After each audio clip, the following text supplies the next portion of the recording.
So what's up? Kamusta? Ayos ba tayo dyan? So nandito tayo ngayon sa may Rusi Kapihan branch para sa update natin. Marami nagtatanong na update para dito. Okay? So ano nga ba to? Ito yung Rusi Flame 150. Ito yung carb type version.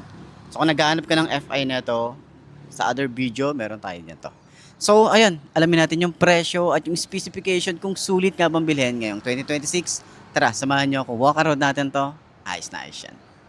So yun na nga mga boss no, mga marami din na nagtatanong anong update para dito sa Flame 150. Yung presyo ilalagay ko na lang din dyan para at least dun sa mga gustong kumuha ng ganitong motorcycle. Parang medyo malabo.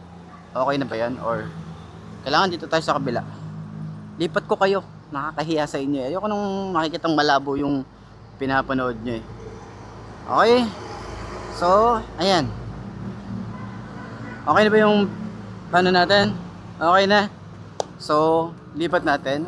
Kanyang view. Okay. So, marami din nagtatanong ng update para dito sa Flame 150. Kung ano yung presyo niya. Ilalagay ko presyo niya. Panoorin nyo yung buong video. Ilalagay ko price niya. And then, yung specification nandyan din sa side nung inyong mga screen. Para at least malaman nyo ano ba yung specs na ito. Yung full specs na. Hindi ko na siya ihiwa-hiwalayin, no? Ilalagay ko ng buong specs niya. So, yun. Upuan natin to kung abot ba ng 5 to na kagaya ko ang ganitong motorcycle na Flame 150. Ayan, medyo mabigat yung motor. 150cc, mabigat yung motor. Pero napansin natin kasi hindi nakalobo ng maayos yung ating mga gulong. Ayan, kaya medyo nahihirapan din tayo. Ayan, so medyo may ano yan, may height difference pagdating kapag sinakyan natin. So, ito yung tsura natin. Okay, lapat natin. So, tingkayad, kahit nakalobo yung gulong, sobrang tingkayad na ito. Ayan, sobrang tingkayad tayo nito. Medyo subsob yung ating position, yung shock niya. Okay, maganda rin shock. Okay, i-rate natin to ng mga 8.5/10. Maganda yung shock niya. Yung likod, ayan, maganda rin yung shock, oh. Euro 3 na din to. And then yung turning radius nya, may space pa tayo rito, malawak din naman. Ayan, kagandahan din, naka fully digital na tayo rito. May USB charging port dito sa gitna. Tapos carb type nga lang to. Okay, wala namang problema dun. Pero kung gusto niyo pang custom to, pwede. Okay, so ayan, sa likod, ayan, oh, same lang din yung rate natin sa harap at likod na shock. Pagandahan din dito kasi lalo na dito sa amin sa Bulacan is sobrang lubak talaga ng mga kalsada rito. Okay, may mga ibang part na okay yung kalsada, may mga ibang part na sobrang lala talaga ng kalsada. Kaya yung magandang shock talaga, yung pinaka komportable na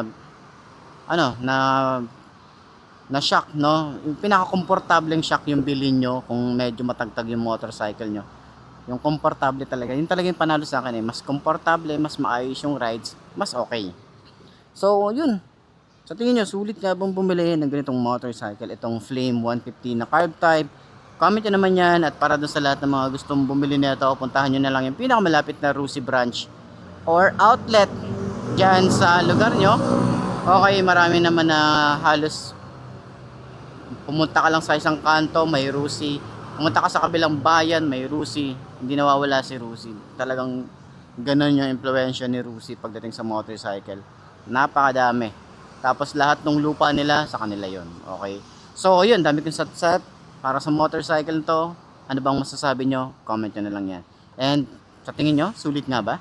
Comment nyo din yan. I-share nyo lahat ng mga naging experience nyo. Lahat ng mga hinanakit nyo kay Rusi. Lahat ng mga magaganda at hindi magaganda. Pwede yan sa comment section natin. Ayos na ayos yan. So center stand natin. Okay, center stand kung malambot or magaan ba siya. Yung center stand medyo mabigat. Kita nyo naman medyo mabagal akong nag center stand, pero goods lang. Basta kaya nyo yung motor, okay lang. Lahat ng halaga nakikita sa pangalan. Yeah.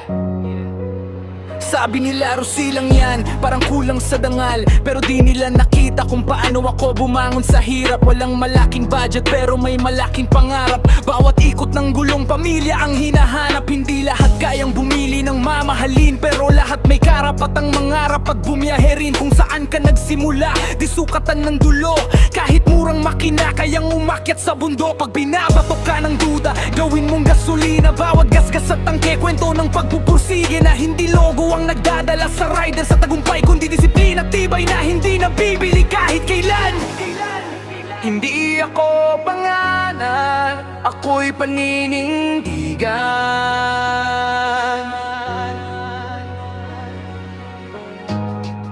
Hindi presyo ang sukatan ng tunay na katatagan. Rusi sa tangke, pero puso'y walang limitasyon. Ang tunay na lakas nang gagaling sa determinasyon. Hindi kailangan ng mamahaling tatak para igalang. Respeto'y pinaghihirapan, hindi basta nakakamtan. Habang sila'y tumatawa sa bawat simula ko, ako na may unti-unting tinutupad ang pangarap ko. Yeah, may nagsasabing mabagal, may nagsasabing